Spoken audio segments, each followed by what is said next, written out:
I have a 4-year-old son. And sadly, he didn't really get to meet any of my grandparents. And I wonder, what would it be like when he grows up if instead of telling him about my grandmother, I could actually introduce him to some digital version of her? Or what if we were to find out that she left messages for him to be emailed to him on each of his birthdays until he turns 50, sharing with him her insights about life, love, happiness? What impact would that have on our family? Very interesting possibilities. But I want to start with reminding us how old such concerns and fantasies actually are. So since their dawn, communication technologies have been associated with death. And this is due to how each technology for communication that emerged, such as photography, telegraph, radio, has repeatedly triggered our ways of being present and being absent. In so doing, they've also contributed to how we negotiate our relationship with death and the dead. And that's because our relationship with death and the dead is so closely linked to notions of presence and absence. Think about photography. As so many scholars have discussed, photography has been associated with death since its inception. This is mainly due to the stillness that characterizes it. A person appearing on a photograph is eternally motionless and soundless, thus infusing all photographs with connotations of death. Now, these connotations of death are also related to the very essence of the photograph, because think about what photography does. Photography freezes a fleeting moment in time and makes it eternal, thus making it both present and absent at once. This very cute photograph of me blowing out the candles at my 4th birthday party only exists because I was actually there blowing out those candles. And someone was there with me to take that photograph. But at that very instance, as soon as that photograph was taken, that moment has ceased to exist. And so this photograph today is an indication both of the actual existence and life and presence of that moment, as well as its disappearance and its death. And in fact, early practices of photography were dedicated to memento mori photography. This is the photographing of individuals at their deathbed. And for many, that occasion was the first and last photograph they had taken of them. So each new technology for communication has repeatedly triggered our ways of being present and being absent. And with the emergence of electronic media, they also have repeatedly triggered fantasies and anxieties about the presence of the dead in our lives and our possibility to communicate with them. And the telegraph makes a really interesting example for that. First used in 1844, the telegraph was the first electronic medium to enable instant communication at a distance. Can you imagine? Just as we are today, enchanted by smartphones and tablets and the internet, people in the late 19th century were enchanted by this new technology that for the first time in the history of humanity enabled to get instant input about the thoughts, ideas, experiences of someone who was completely physically absent. Someone who was far, far away. For the first time, two distant minds could communicate instantly at a distance. Now, as historians have shown, this idea, this possibility to communicate at a distance was a historical inspiration to the movement of modern spiritualism, which emerged at around the same time. Spiritualists were drawing a parallel between the technology and the logic behind the telegraph. So just as the telegraph could provide a channel to communicate with the absent minds of those living, spiritualists believed that spiritualist mediums could provide a channel to instantly communicate with the minds, the absent minds of those deceased.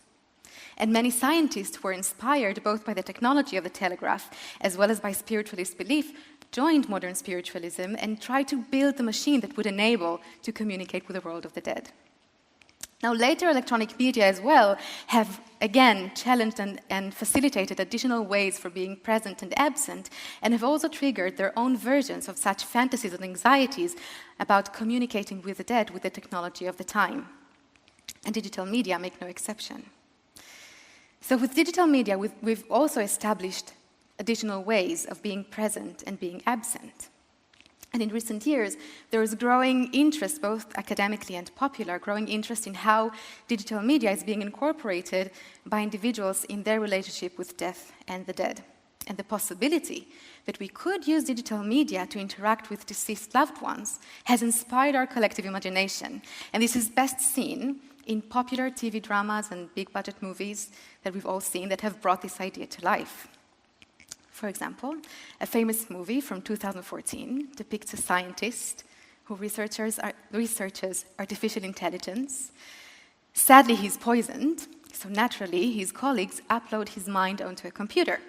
And then after he dies, they're able to bring him back to life digitally.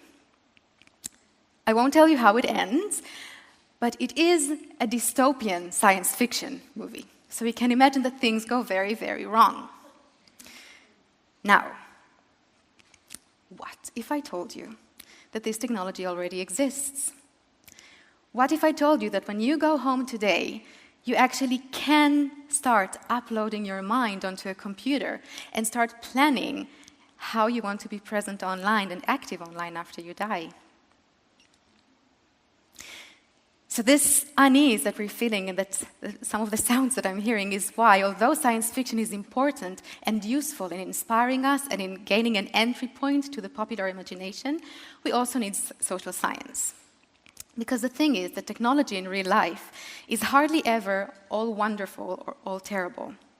And as social scientists have shown, we know that technology is not something that happens to a society, but something that is constructed within it. And technological innovation is shaped both by science and society, and therefore we carry the values, ideas, and ideologies of the time. So with social science, we'd be able to grasp the nuanced and exciting variety of the technologies actually out there, and to gain an understanding of how individuals are actually using and experiencing these technologies. So now is probably a good time to give you a few examples. So just to make clear, I'm not affiliated with any of the websites. These are some of the websites that I'm researching. And they offer different ways and different services for planning your online post-mortem presence. For instance, LifeNot is a very interesting platform that uses artificial intelligence. They experiment with and explore the possibility of uploading your mind onto a computer. So once you go on the LifeNot website, you open a profile, and then you can start working on what they call a mind file.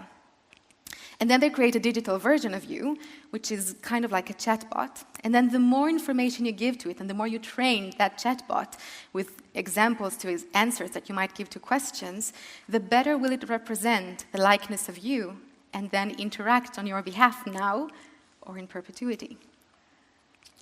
Another kind of service is services that are based on pre-creating messages, either using photo or text or video, and then scheduling a time after your death in which you would like this message to be sent to specific recipients. So if there's a special occasion that is important to you and to that other person, like a birthday or some other event. So Dead Social, for instance, is such a service.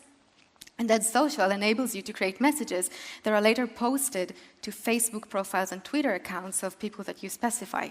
So if you have this really funny photograph of you and a friend, then you can choose a date in which you want to send this photograph to your friend's Facebook. And then maybe on her birthday, at some point after you die, she will get that photograph and remember how special that moment that you shared was.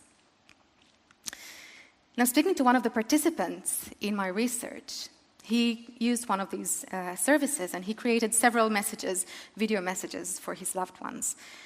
And I asked him about that experience, and he said that that moment of creating those messages was a really intense, positive, and meaningful experience. He said that moment, after you've decided who you want to leave messages to, and after you've considered your every single word, and you chose the right time of day, and you chose the room in which you'd feel comfortable to do it, and then you sit down and you say all those things, was such a unique and special experience. And moreover, he said, recording those messages had an impact on his relationship with those people afterwards. So he felt that he was seeing people in a different light. And this was very interesting and very inspiring to me because it was so different from how people usually react when I tell them about my research. Yeah, people really think it's creepy. And one of the reasons why I think many of us find it creepy when we first hear about these services is related to the contradiction between how the dead would be present online through the services and the social construction of death during modernity. So to put it simply, sending emails, posting on Facebook, tweeting on Twitter is probably one of the last things that we expect dead people to be doing. But moreover, sending emails, posting on Facebook and tweeting on Twitter is what we do. And if you think about it, there is very little to distinguish between a Facebook post or a message that is created by someone alive or someone deceased. And if you think about how we are present online, we'll already have this experience of being continuously present while being absent. And potentially, by using these services, the dead could be present online in the same spaces that we are using in our everyday, without being in any way distinct or separated. And this is what contradicts the social construction of death during modernity, because in recent decades, Western societies have established practices that were dedicated to separating and excluding death and the dead from everyday life. Places such as a cemetery were meant to contain and limit the time, space, and form of the presence of the dead in our life. And potentially, by using these services, the dead could challenge those practices of distinguishing and separating the dead from everyday life. And this is what causes that creepiness, this inability to distinguish between something that is created by someone alive and something created by someone who is dead, and this return of the familiar to where it's not expected, to where it shouldn't be, that causes this unease and perhaps anxiety. But the thing is that we're already dealing with this challenge today. Because already people who are dying are leaving their digital remains behind them for us to interact with. Each one of us has a digital footprint, which is the accumulation of our online activity that remains out there for people to see, for people to interact with. And that uncanny encounter with the digital remains of someone who has passed away is becoming a very common experience. How many of you here today have had the experience of coming across a Facebook profile of someone you know who has passed away, or a Twitter account? Quite a few, yeah, more than I thought. So if this is the case, it might be worth thinking about how we want to manage this challenge. Now, many of us might feel more comfortable with contributing to and engaging with services that enable you to completely delete your online identity after you die to its complete annihilation.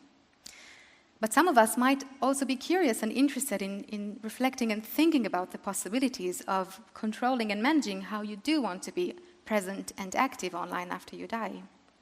And then there are many questions and many possibilities that we can think about. So going back to where I started, what would it be like if we could introduce people in our lives to deceased loved ones who have passed away but mattered greatly to us? Or how about other applications? Could this be a therapeutic tool? Could individuals dealing with their end of life find some kind of comfort or reassurance, knowing that they're going to be there digitally for their loved ones and that they're not going to leave anything unsaid? How about education? Maybe our great-great-great-grandchildren, during their history classes, could interview a digital Barack Obama about his experience as the President of the United States. Will having deceased individuals interacting with us through online communication have an impact on how we deal with and think about our very own mortality? Will it have an impact on how we think about and how we experience online communication? Maybe. So as these new technologies are still emerging, we all have the opportunity to be part of how they're shaped. And although they're new, we'd actually be engaging with ideas that are as old, at least as photography. And who knows, perhaps by the time my son is old enough to understand and use these technologies, communicating to a deceased person online would be as everyday and common as open a family photo album. Thank you.